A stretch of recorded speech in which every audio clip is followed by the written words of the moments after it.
너희 안에 내 영을 두어 내 법을 잘 지키도록 하겠다. 이게 새 언약이라고. 구원은 인간의 도덕으로 받는 게 아니고 그리스도의 생명으로 받는 거예요. 오직 그 그리스도가 예수님인 거예요. 예수님이 자 보세요. 어떤 사람이 옛언약과 새언약 이걸 잘 몰라갖고 설교 올린 거 보니까 저기 시내산에서 돌판 처음에 만들었다가 갖고 내려갖고 이스라엘 애들이 금송아지 갖고 그러니까 열받아가고 팡 깨고 나서 다시 올라가서 받으니까 이걸 옛언약과 새언약이라고 얘기하시는데 이게 정말 어리석은 얘기예요. 그냥 성경에 있는 대로만 할게요. 여러분 한번 찾아보자고요. 같이. 이제부터 성경을 좀 찾을 거예요. 출애굽기 24장 8절. 영상을 듣는 이들도 한번 찾으면서 한번 공부해 보세요. 자, 시작. 모세는 그릇에 담긴 피를 가지고 이 백성에게 뿌리며 말했습니다. 이 피는 모든 말씀에 대하여 여호와께서 너희와 맺는 언약의 피다. 아멘. 이게 옛 언약을 맺는 거예요. 이제 거기도 제목이 있죠. 24장 제목이 뭐라고 돼 있어요? 네, 언약을 맺는 거예요. 이게 뭐라고요? 옛 언약이에요. 옛 언약. 그런데 이 옛 언약이 이제 깨져요. 이게 안 된단 말이에요. 이 언약이 이루어질 수가 없어요. 그래서 이제 새 언약에 대한 필요성이 생기는 거예요.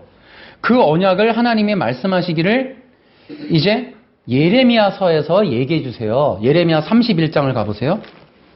자, 시작. 보아라, 날이 이를 것이다. 나 여호와의 말이다. 그날이 오면 내가 이스라엘 백성과 유다 백성에게 새 언약을 세울 것이다. 그 언약은 내가 그들의 조상의 손을 붙잡고 이집트 땅에서 이끌어내던 때에 세운 언약과 다를 것이다. 이거 아까 그 얘기죠. 나는 그들의 남편이 되었으나 그들은 그 언약을 깨트렸다. 나 여호와의 말이다. 그러나 내가 그날 이후에 이스라엘 집과 언약을 맺을 것이니 나의 법을 그들의 마음속에 두고 그들의 가슴에 새겨두어 나는 그들의 하나님이 되고 그들은 내 백성이 될 것이다. 아멘. 이렇게 돼 있죠. 그래서 예레미야 31장 31절에 새 언약을 세울 것이다 그랬죠. 예, 그것이 여러분 이제 누가복음 22장으로 가보세요. 22장 20절. 자, 시작.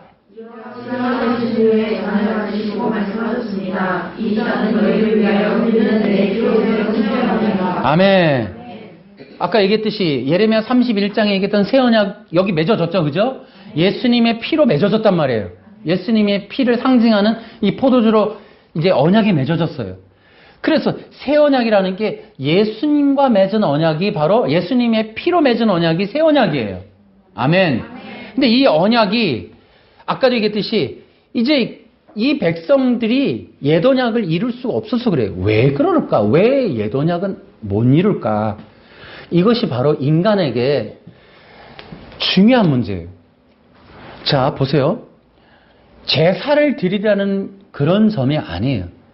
그러니까 이 옛 언약이라고 하는 것이 깨진 이유는 인간의 마음으로 하나님의 법을 이루라는 거예요. 근데 그 마음이 죄된 마음이고 불완전한 마음, 아담의 마음이란 말이에요. 그러니까 마음으로는 하나님을 사랑하지 못해요. 마음으로 하나님의 뜻을 섬기질 못해요. 행동으로는 하지만 마음으로는 하나님을 거부하고 하나님께 불순종해요. 그러면 하나님이 원하시는 게 뭐냐? 여러분 생각해 보십시오. 집안에서 사는데 부부가 사는데 각각 마음이 달라.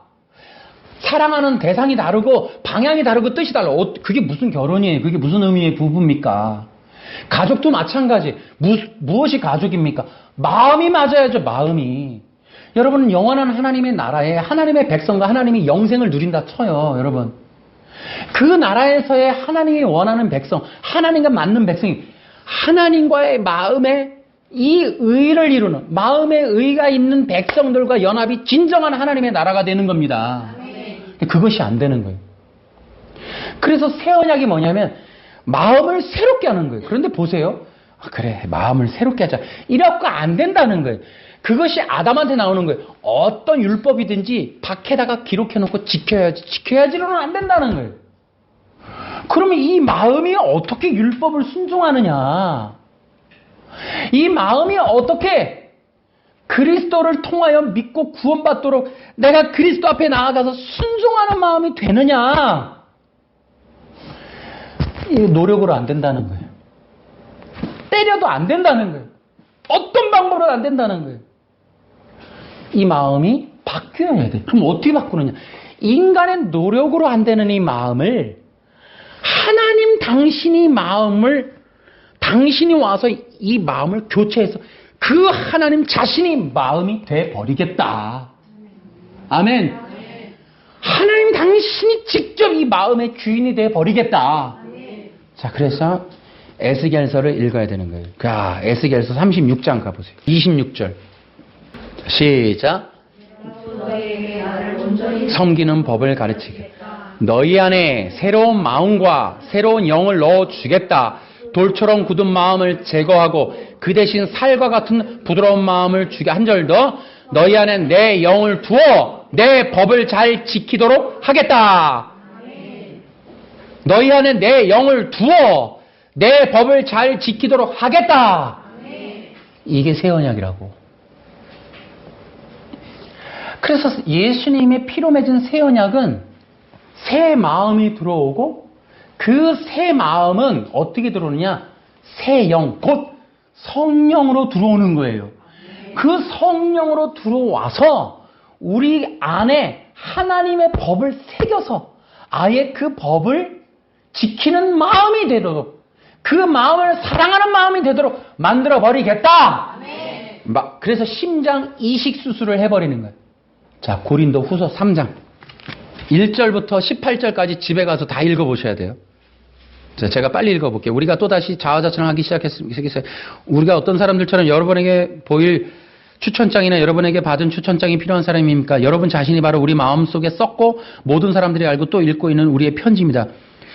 여러분은 우리의 사역의 결과로 나타난 그리스도께서 보내신 편지입니다. 이 편지는 먹이 아니라 살아계신 하나님의 성령으로 쓴 것이며 돌판이 아닌 사람의 마음판에 쓴 편지입니다. 우리는 그리스도로 인하여 하나님 앞에서 이런 확신이 있습니다. 우리는 이런 일을 할 수 있는 자격이 우리에게 있다고 생각하지 않습니다. 우리의 자격은 하나님께로 옵니다. 시작.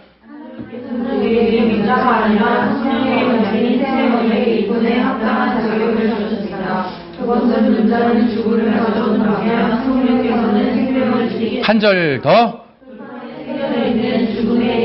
율법에 의한 직분도 영광스럽습니다. 그래서 비록 사라질 영광의 광채이기는 하지만 이스라엘 자손들은 모세의 얼굴이 나타난 광채 때문에 그의 얼굴을 똑바로 쳐다보지 못했습니다. 아멘. 3장 제목이 뭐예요?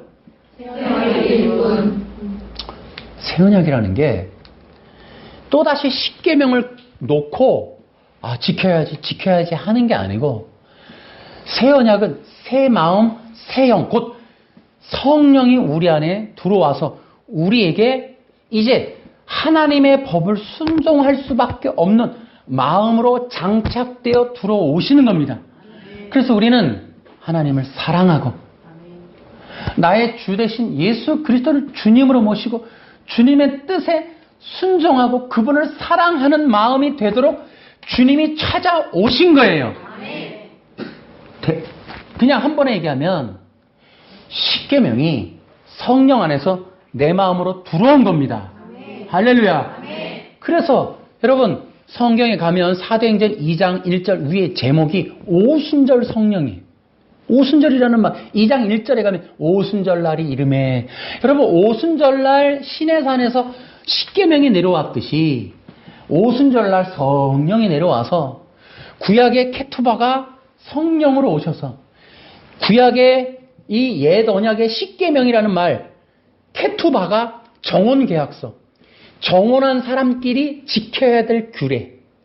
정혼이라는 것은 결혼했지만 합방이 이루어지지 않은 상태, 한 집에는 안 사는 상태.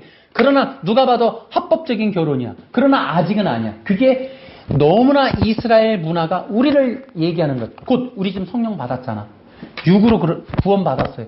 그러나 우리는 아직 저 영원한 나라에서 그리스도와의 합방이 이루어지지 않았어.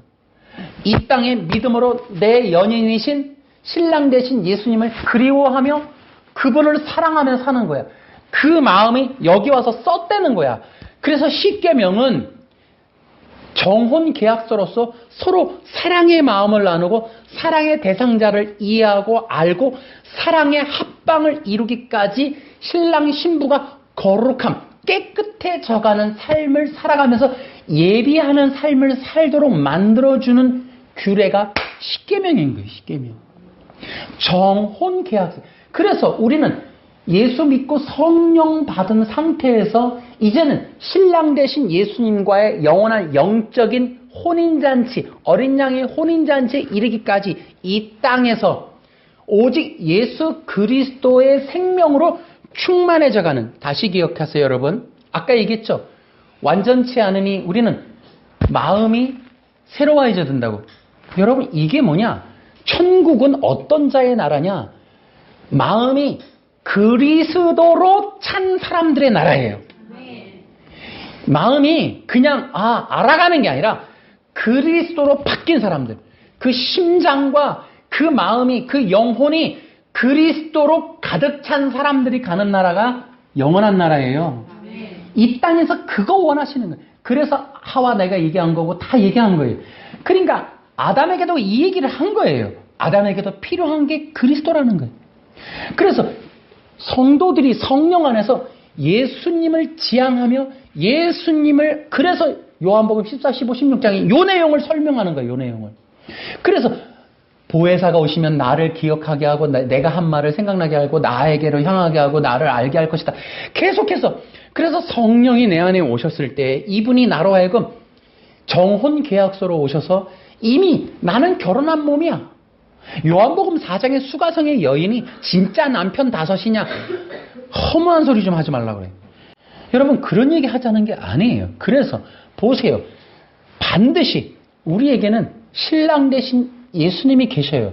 그래서 이 땅에 사는 동안 예수님을 향하여 예수님과 충만하게 예수님을 먹고 마심으로 예수님을 양식 삼아 풍성하게 채움으로 살아가도록 만들어 놓는 것이, 이것이 성령님이라는 거예요. 그러면 케투바로서의 성령님의 십계명등이 이룬다라는 건 지금도 십계명 지켜야지가 아니란 말이에요. 성령 안에서 예수님과 먹고 마시며 예수님의 생명으로 충만해져가는 삶이 케투바를 이루는 거예요. 십계명은 내가 이루는 게 아니라 성령의 역사입니다, 여러분. 그래서 내가 예수님과 연합으로 충만하게 예수님을 충분히 먹고 마시면서 살아가도록. 다시요. 마태복음 6장 9절에 가면은 주기도문이 나와요. 거기에 보면 하나님 오늘의 일용할 양식을 주옵시고. 여러분 6장에 33절에 너희는 먼저 그 나라와 그 일을 구하라 그랬고, 그 앞에 절에 공중나는 새 시궁창에 들어가는 풀을 보아라.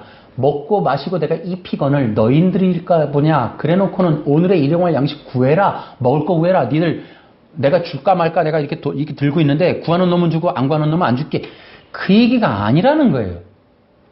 마태복음 6장에 나오는 주기도문의 오늘의 양식도 빵에 대한 얘기가 아니라는 거예요. 이것이 바로 그리스도입니다. 그리스도. 아멘. 여러분 그리스도를 먹고 마시라는 하나님의 그런 양식을 얘기하는 거예요. 그래서 그리스도로 충만해지는 삶을 살게 되어지도록 기도하라는 거예요. 보세요. 선악과 언약에서도 두 가지가 나오는 거예요. 그리스도를 통해 하나님께 갈 것이냐, 자기 의로 갈 것이냐.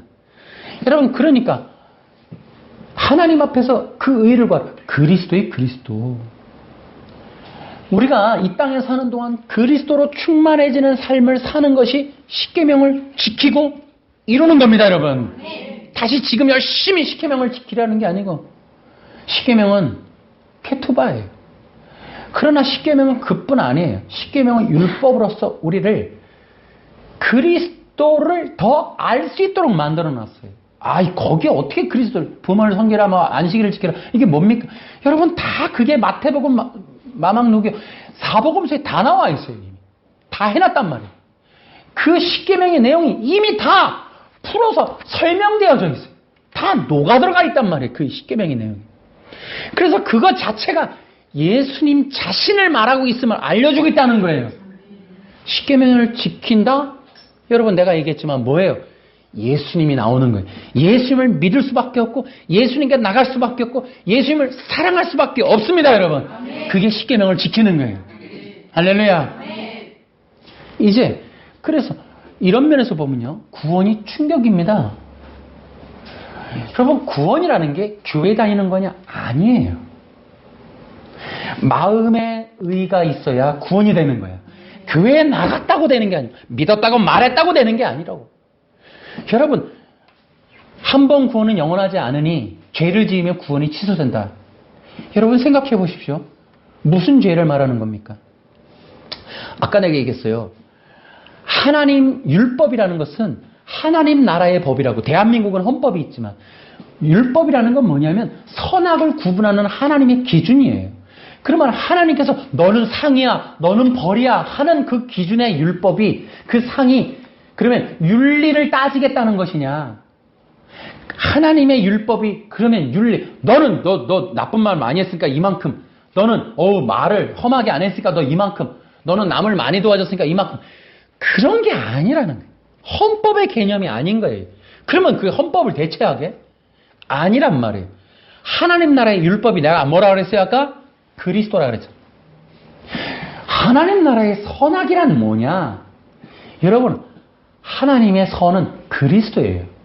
그리스도 안에 있는 생명이 선이에요. 그리스도 밖에 있는 게, 그리스도가 아닌 게 악이에요. 그래서 율법 기준이 그리스도예요. 여러분, 이것이 하나님 나라의 기준이에요. 그러면 간단해요. 하나님 앞에서 상 받는 일은 그리스도를 믿고 천국 가는 거예요. 아멘. 그러면 하나님 앞에서 악을 받고 심판받는 거는 그리스도를 안 믿고 그리스도를 받아들이지 않은 지옥 가는 거예요. 그게 선악과 언약의 얘기예요. 그게 이런 식이에요. 그래서 여러분, 우리가 그러면은 한 번 구원을 잃어버린다는 사람들의 죄는 뭐예요? 바보 같은 얘기예요. 윤리를 보겠다는, 그러면 어떤 윤리 보겠다는 거예요? 도둑질 가는 뭐 어떤 걸 보겠다는 거예요? 그것도 잘못됐다는 거예요. 그것만으로도 더군다나 이 구원을 결정하고 구원을 잃어버리거나 안 잃어버리거나 하는 구원의 기준점을 그렇게 잡는 것도 문제이지만, 더 문제는 이 기준점이 자의적이라는, 인간적이라는 거예요. 왜냐? 하나님의 기준은 마음이에요. 이 마음의 불순종이 중요하냐, 아니, 여기서 불의가 있었느냐 없었느냐의 얘기가 율법의 지향점이라니까요. 율법은 마음의 의를 요구한다니까요. 마태복음 19장에 부자 청년 나와요. 10계명 다 지켰대요. 영생을 얻으려고 물어보니까 10계명 지키라고 했더니 나 다 지켰대요. 예수님이 뭐라 그러냐면, 그랬으면 너 재산 내놔라. 그랬더니 근심을 해요. 율법의 요구의 지향점은 원래 마음 깊은 곳에 있는 욕심이었어요. 욕심. 그것을 덜어낸 완전한 의를 요구하는 거예요. 근데 그 죄에 대한, 그 의에 대한 기준이 행위에 있다 보니까 부자 청년이 자신감이 있는 거예요. 나 나쁜 짓 안 했거든. 탈선 안 했거든. 목사로서 별짓 안 했거든. 흠이 없거든. 이만하면 뭐 괜찮거든. 그러니까는 감히 구원을 잃어버린다고 막 남발을 해버릴 수 있는, 그렇거든. 그러나 여러분, 부자 청년 같은 거예요. 예수님은 그 안에 팍 찔러서 네 마음 안에 있는 심보를 건드린단 말이에요. 하나님의 기준이 행위에 있지 않고 마음 중심에 있다라는 것을 선언한 거예요. 마태복음 19장에서. 그러면 생각해 봅시다. 우리가 구원 취소되는 게 마음에 있는 거냐고 그 사람들이 얘기하는 게. 응? 행위를 보겠다는, 그럼 윤리, 그러면 최종 구원이 윤리 도덕이라고 그러잖아. 그럼 윤리 도덕이 어디 윤리 도덕이냐는 거죠. 결국은 최종 구원도 인간의 주권을 갖겠다는 거예요. 바보 같은 얘기예요. 새 언약과 율법에 전혀 맞지 않는 거예요. 새 언약에 있어서의 구원은 우리 마음이 그리스도로 충만한 거예요. 할렐루야. 우리 마음이 그리스도를 사랑하는 거예요. 그게 구원받음의 특징이에요. 구원받음의 정의란 말이에요. 교회 다니는 겉의 사람의 행동이 아니고 우리 마음의 중심이 그리스도의 생명이 있느냐 없느냐예요. 할렐루야. 나타난 보이는 행동, 외식, 가식의 율법, 주의의 행동에 아무 탈선 안 한 짓거리를, 아무것도 남들 보기에 핀잔 들을 만한 짓거리 안 한 게 구원의 조건이 아니고 그리스도가 있느냐 없느냐라고. 아멘. 하나님 나라의 선악의 기준은 윤리 도덕적인 인간의 선한 행위, 보자 어떠나 이 얘기가 아니라고. 그리스도냐 아니냐. 너가 그리스도를 통해 왔느냐. 가인처럼 너 행위, 노력, 공로, 네 자격으로 하나님 앞에 나와왔느냐. 그것이 선악의 기준이 되는 거예요. 인간은 끝없이 사람의 도덕으로 보겠다는 거고 하나님은 그리스도로 보겠다는 거예요. 그래서 지금 알미니안들의 주장은 비성경적이고 틀렸다는 거예요. 구원은 인간의 도덕으로 받는 게 아니고 그리스도의 생명으로 받는 거예요. 오직 그 그리스도가 예수님인 거예요. 예수님이 십자가에서 흘리신 그 피, 그것으로 인하여 우리는 그가 그리스도의 힘을 믿을 수 있고, 그가 부활하심으로 하나님의 생명이심을 믿어 그가 하나님의 본체이신 그리스도라고 믿을 수가 있는 거예요. 그래서 우리는 예수님을 믿고 우리는 구원을 받는 겁니다. 그때 예수님을 통해 우리가 성령이 부어지는 걸 믿는 겁니다, 여러분. 할렐루야. 그것이 구원이다. 할렐루야. 그래서 여러분, 우리는 이제 새 언약의 백성으로서 예수님을 먹고 마시기 바랍니다. 그래서 여러분은 자유하게 되는 거야. 여러분의 복도 예수님, 구원도 예수님, 여러분의 생명도 예수님이에요. 여러분, 수가성의 여인처럼 속지 마세요. 여러분은 이제 영과 진리, 예수님을 부르며 하나님 앞에 나아갈 수 있습니다. 이제 여러분 스스로 예배할 수 있어요. 교회 나오지 말라는 게 아니라 여러분이 누구든지 기름 부음 안에서 영적인 예배자가 될 수 있다는 겁니다. 그러니 여러분, 종교적인 권위에 여러분의 인생을 허비하지 마시기 바랍니다. 이제는 성령 안에서 자유하게 하나님 앞에 마음껏 나아가는 여러분 되시길 바랍니다. 성령의 기름 부음 안에 우리에게 있는 모든 것이 다 하나님의 복입니다. 하나님의 은혜입니다. 여러분, 더 이상 복 받으려고, 뭔가 응답 받으려고, 뭔가 그렇게 발버둥치고 몸부림치고 그렇게 하지 마시라는 거예요. 성령 안에 여러분에게 있는 모든 것이 하나님의 은혜고, 성령 받은 자들은 이제부터 매일매일이 은혜예요. 선물이에요. 사랑입니다. 하나님의 응답이고 하나님의 역사입니다. 하나님의 은혜가 아닌 게 없다. 따라해 볼까요? 이제부터 하나님의 은혜가 아닌 게 없습니다. 모든 게 은혜입니다. 할렐루야. 더 이상 돈의 노예가 되지 마시고, 돈복을 위해서 요령과 방법을 익히거나 그런 걸 듣거나 따라가지 마시고 속지 마세요. 오늘부터 여러분의 신앙을 오직 그리스도로 잡으시기 바라요. 다른 거 구하지 마세요. 다른 거 탐하지 마세요. 부자 되려 하지 마세요. 종교적인 권위 가지려고 하지 마시라고요. 사람들한테 명성과 인기 받으려 하지 마시고, 사람들에게 집중받으려 하지 마시고 다 내려놓으세요. 우리는 예수님만 예배하자고요. 예수님만 바라보자고요. 다른 거 하지 마세요. 예수님을 예배자로 세웠지, 예수님을 통해 복받고 예수님을 믿고 경배받고 예수님을 믿고 내 꿈 이루자고 부르심 받은 거 아니에요. 그럼 억울하겠죠? 그래서 아담이 타락한 거예요? 그럼 우리는 예수님이 전부입니다. 예수님이 나의 욕망, 꿈의 전체이고 돈의 전체이고 나의 정체성의 전체이고 나의 성장의 전체이고 나의 변화의 전체이고 나의 높음의 전체이고 나의 충만의 전체가 그리스도여야 돼요. 그 외의 것을 구하는 게 인간의 욕심이고, 인간의 욕심이 잉태하면 죄를 낳게 되고 그 죄의 끝은 파멸이에요. 나는 여러분들이 단순해졌으면 좋겠다는 거예요. 마지막 시대예요. 돈은 주님이 주셔요. 필요한 대로 주십니다. 우리의 눈과 마음과 생각과 목적과 인생을 오직 그리스도 한 분에게를 향합시다. 그 원띵 하나면 충분합니다. 예수님이면 족합니다. 나는 이제 한 분에게로 마음 정했습니다. 꿈, 돈, 욕심, 성공, 높음, 비전 다 버리고 그 모든 것에 모든 것 대신은 그리스도, 충만의 충만, 은혜 위에 은혜, 모든 것의 모든 것이 그리스도 예수님이십니다.